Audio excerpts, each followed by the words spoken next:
Okay, so we have game 8 here against LaLight, and the board is actually very interesting.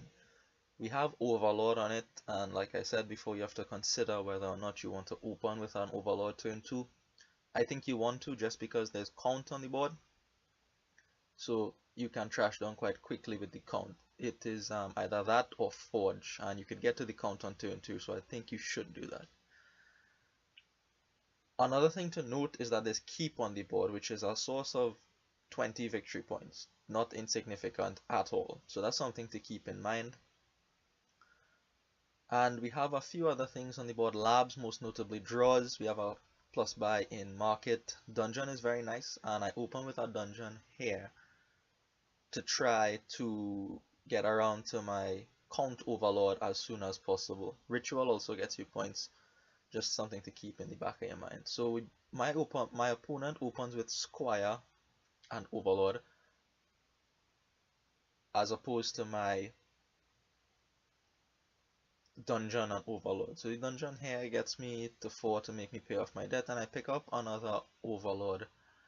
So Overlord, I'm still having some trouble sorting out when to buy Overlords, and I'll point out to you why that is the case later on in the game. So here I'm able to see my count and trash. My opponent saw his count on the last turn. I was able to trash.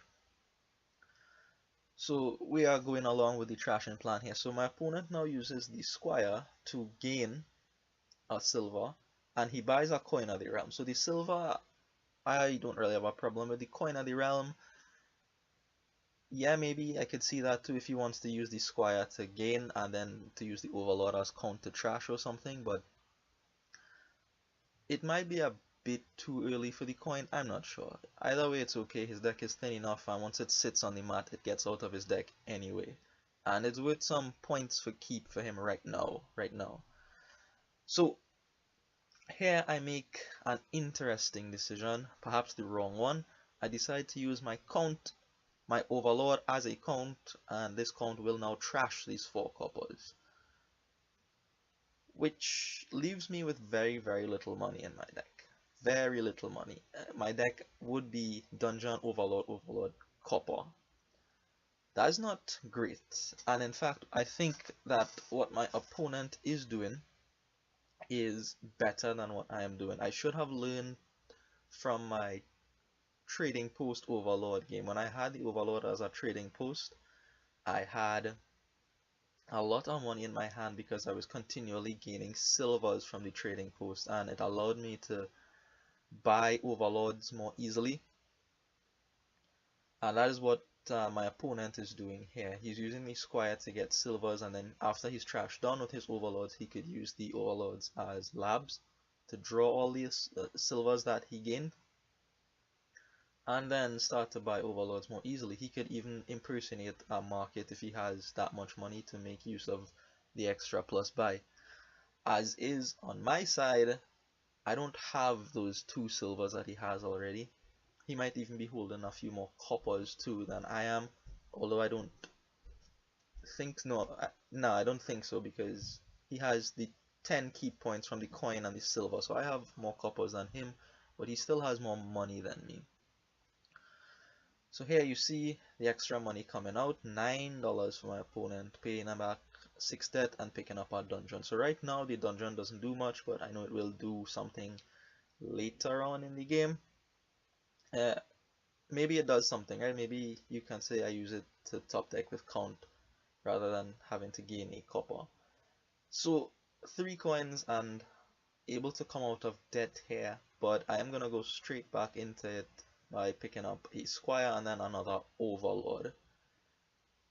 Um, so what I was saying earlier about when to pick up overlord, Mick Cenac, who is kind enough to always offer his comments so far, was making the point that you'll see it in the chat later on here too when he joins the table.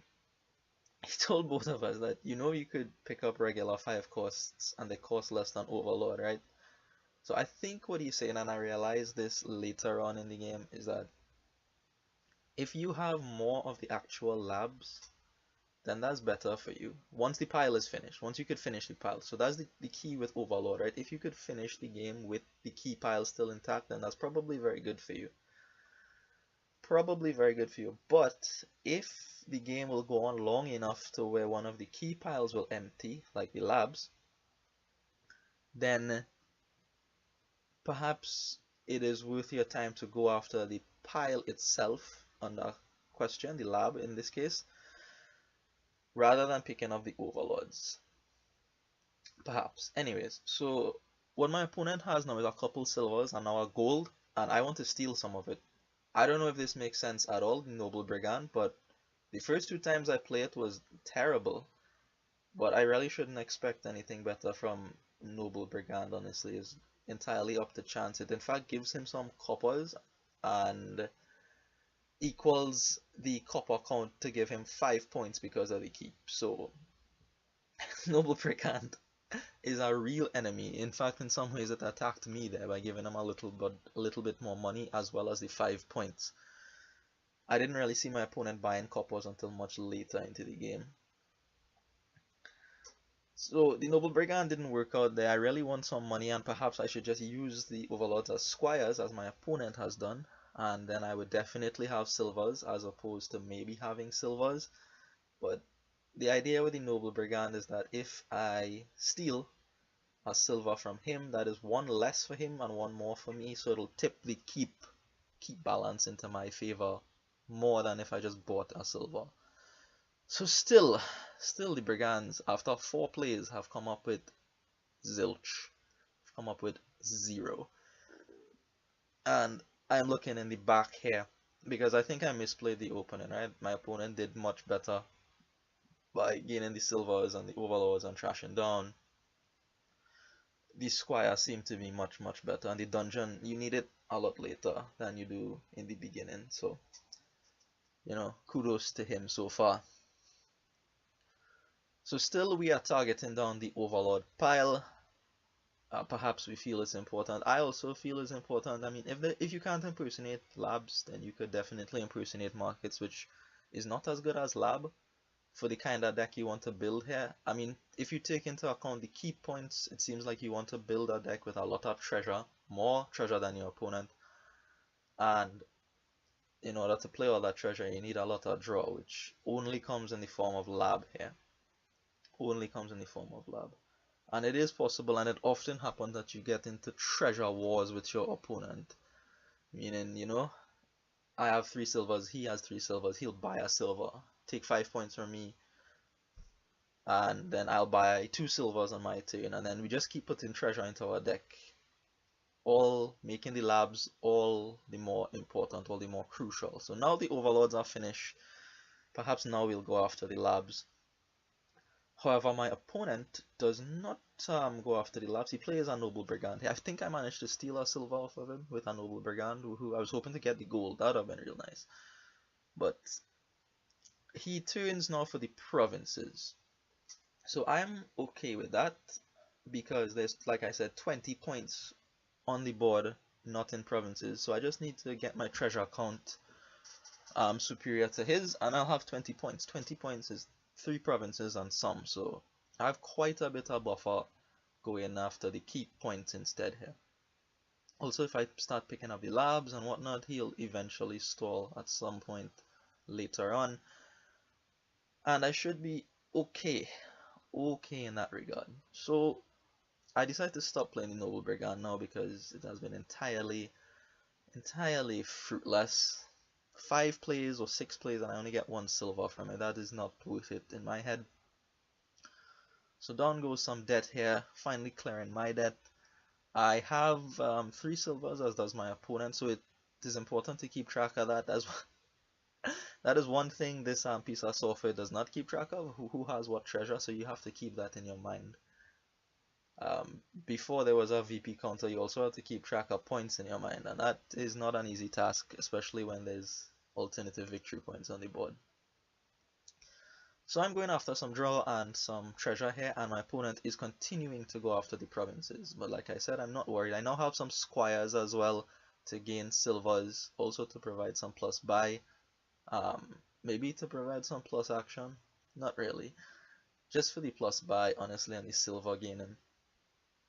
Now, one thing that none of us did on this board, and perhaps we should have considered, was to pick up our forge at some point. Now, if my opponent was going after provinces and had a forge, that would be a lot scarier than just without the forge. He kinda is close to being able to double province sometimes. I'm not sure how much money he has, but he might be able to. And coupled with our forge, that's 3 provinces going in one turn. A lot, right? So here I'm able to pick up another gold, a lab, and a dungeon. Excellent, excellent trio here. Finally, I'm starting to look like I can threaten something. I can do something meaningful in this game. And my opponent now, he came up with enough money, I believe, or for a province, but he didn't end up taking the province. Instead, he goes for a lab and another squire. So perhaps he's turning back now for the key points, realizing that, well, look, all the while I'm building up my key points, I'm also building up the amount of money that I could play, and it will overtake how much he can play. Because I just put $14 on the board there with, what, 3 buys or so?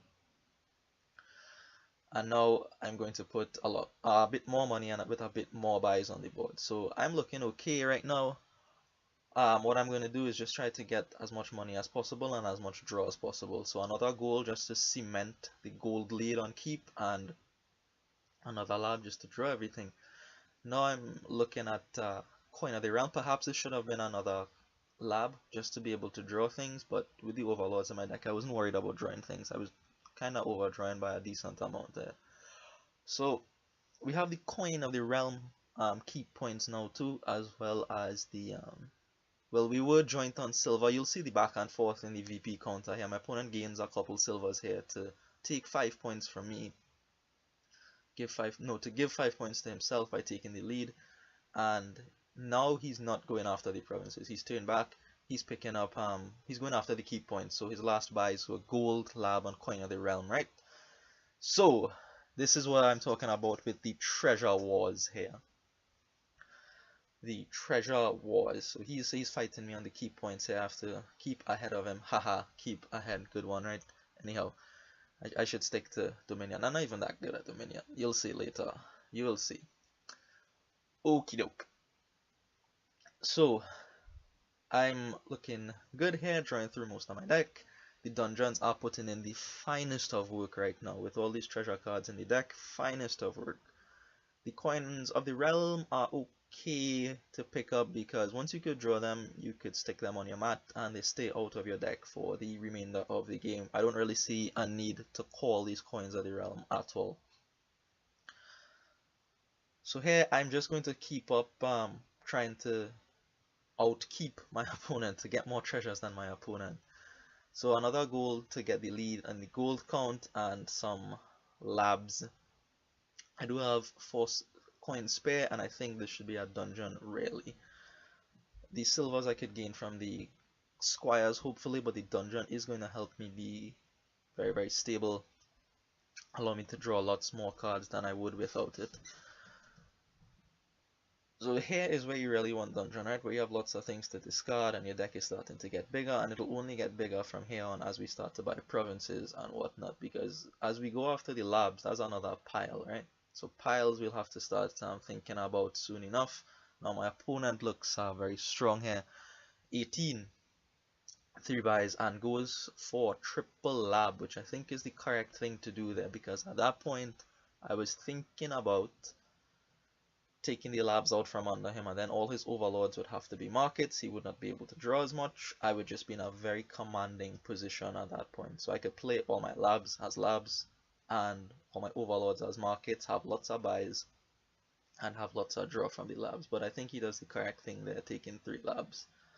However, it does leave the piles very, very thin, and I am at a points deficit currently, 12 points in the back. So I recognize that the piles are thin at least, and I intend to score some points on this turn to avoid getting piled out, because it is somewhat easy. 5 squires is only $10 and 5 buys, which my opponent has shown that he is capable of doing if he uses his squires for buys instead of for gaining silver. So here I said I couldn't imagine a situation where I would have to call the coin of the realm, but I found one, and I gained a couple silver trying to fight my opponent on that. I do manage to take 5 points away from him with the silvers, so that's excellent news. And I think the quickest way to points right now is through provinces, so we're going to take a couple provinces. Could have been duchy there, but I wanted a dungeon just to keep myself afloat a little bit, and another coin to go ahead of him with that. So we took 5 points away from him with that coin of the realm, right? So we are 10 points in the lead now, and the piles are no more thinner than they were last turn. So I think that's a reasonable thing to do, reasonable set of plays there. You could argue for duchy instead at that point, perhaps. So here, my opponent doesn't have the greatest turn in the world, because he stalls a bit. This is why you want all the dungeons, to avoid things like this, and he picks up a coin of the realm, right? So that actually allows me an opportunity to end the game, mostly because he pointed it out in the chat. I wasn't looking for end of the game, I was just conscious that the piles were low, which is bad of me, especially considering we are trying to practice our end game. In fact, he is right with what he says in the chat. On my last turn, I could have won. If you want, you could go back to my last turn, pause the video, and look for the way to win there.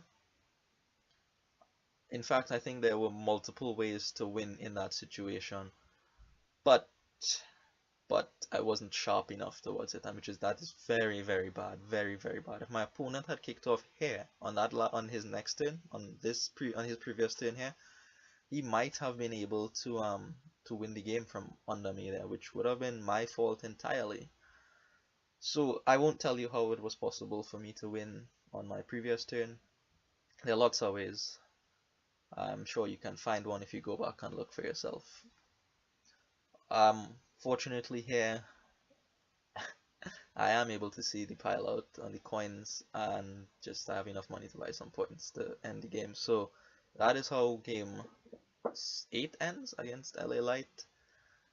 Pretty sloppy end game, so I still need to keep working on that. Keep alert, keep sharp. Okay, see you.